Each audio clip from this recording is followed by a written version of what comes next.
Seasonal workers from Fiji and Tonga came to Australia with the promise of earning good money to send home to their families.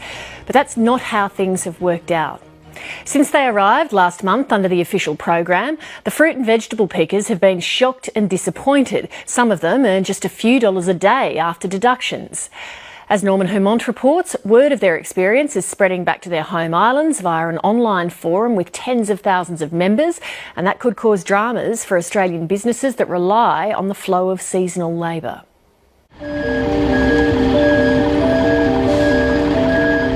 This is how the day begins for the workers that pick the fruit and vegetables that wind up in Australia's supermarkets. Morning. Are you? Morning.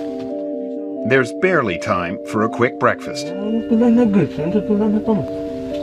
It's not yet 6 a.m.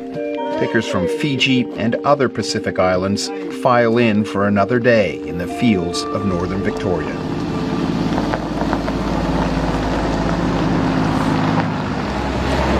The workers arrive at this farm as dawn breaks.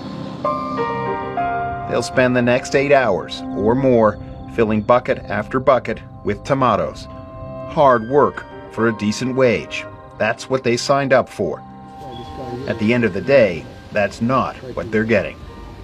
I thought we will come here and do a job and maybe save some money.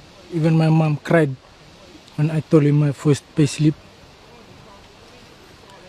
I don't know what to do now. This is my paycheck, and this is for the week I paid. After deduction, $9.96. I feel sad because there's no money to send to my family in Tonga. These seasonal workers have been shocked by their pay slips. Some of them have been staying 3 to a caravan, charged $120 each per week in rent. And we're sharing the same bed with my friend and paying $120 one person Per week? per week. Rent is only one of the deductions that shrinks Sia Davis's pay slip. There's also super, which she'll get back when she leaves the country, health insurance, daily transport to the farm and back, part of the advance she received to buy bedding and food, and tax.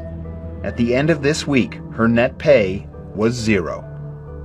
Her next pay slip was the same story, $0 net pay for the week. Because we sweat for that money and yeah. Others aren't doing much better. My first paycheck, it was only $23.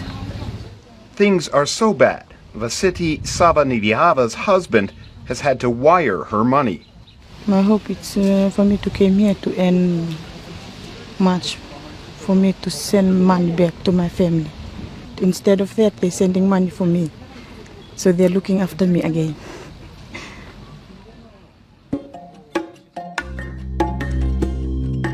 The workers are here on 416 visas under the Seasonal Worker Program, on contracts signed with AFS Contracting Propriety Limited, based in Shepparton, the heart of Victoria's agricultural food bowl. The company's owner, Tony Yamankol, declined to respond to 730's questions about these complaints. These workers sign their contracts with Mr. Yamankol's company through the National Employment Centre, run by the government in Fiji. The contract states they can expect to earn $657 per week before tax and deductions, working on the hourly award rate. Alternatively, if they work on the so-called bin or piece rate, it says an average competent worker will earn $595 per week, paid by the number of bins they fill. Then, one final line.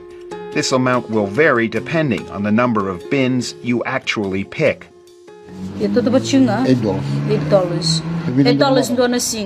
Merarita Sovasinga has emerged as the group's advocate. Do you think your group really understood the contract they were signing back in Fiji?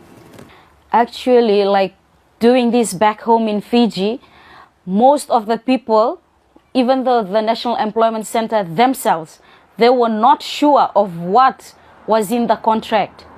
can't just walk down the road to the next, because they signed those contracts before they came here. The Australian Workers' Union says the workers should have been offered a choice, and the law requires a separate piecework agreement. And the problem is that there is no negotiation, there is no agreement, which by itself is a breach of the award, and more to the point, opens up those people to exploitation.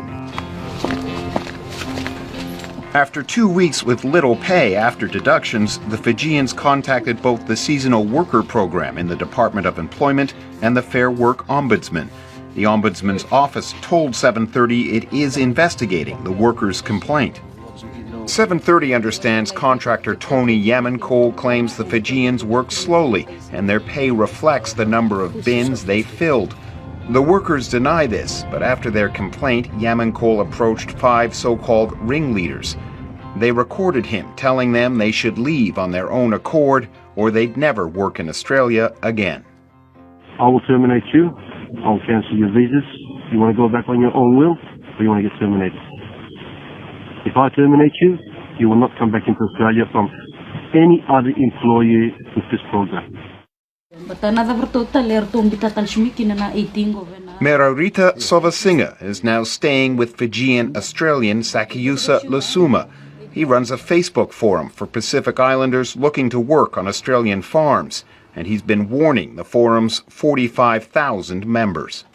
If you tell them to go and work for somebody else in order to get some money they can send home, the contracts say they can't do it. It's obviously the process is flawed from the beginning. About 4,000 Pacific Islanders a year come as seasonal workers, and the program's expanding. The Minister for Employment, Michaelia Cash, told 730 that the government will not tolerate the exploitation of vulnerable foreign workers. The National Farmers Federation is worried about the damage experiences like this one can do. It's very hard to find workers in the first place, and so when you have concerns about how people are being treated on Australian farms circulating in the media, on social media, that makes it even harder for all of the good, hard-working, decent farmers to find the workers they need. Of the 20 Fijians who arrived to work for AFS in January, 13 have now quit and left the caravan park. They have 3 months left on their seasonal worker visas. Well, for me, I wish I was back home. I wouldn't have come. You know, I didn't thought it would be like this. Most of these Fijians just want their time as seasonal workers in Australia to be over. Norman Hermont with that report.